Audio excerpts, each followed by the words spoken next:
آخری بات کہ اب حکومت آزاد کشمیر کے شہریوں کو ہیلتھ کارڈ بھی دینے جا رہی ہے. اس کا مطلب یہ ہے کہ بجلی سے لے کر صحت سے لے کر تعلیم تک دیگر شہری سہولتوں تک صرف مظفر آباد میں بجلی کی فراہمی پر 64 کروڑ سے زائد کا اخراجات حکومت برداشت کرتی ہے، جبکہ بلاک کی صورت میں صرف 7-8 کروڑ روپیہ ریکور ہوتا ہے.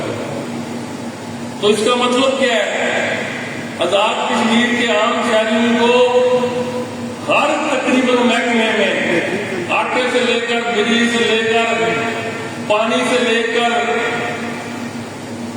آپ اسکول اور صحت اور صفائی پہ بھی چلے جائیں، ہر جگہ پر سبسڈی حکومت کی طرف سے میسر کی جا رہی ہے، اور اس کے باوجود یہ نظام نہیں ڈوبا کے کرم سے.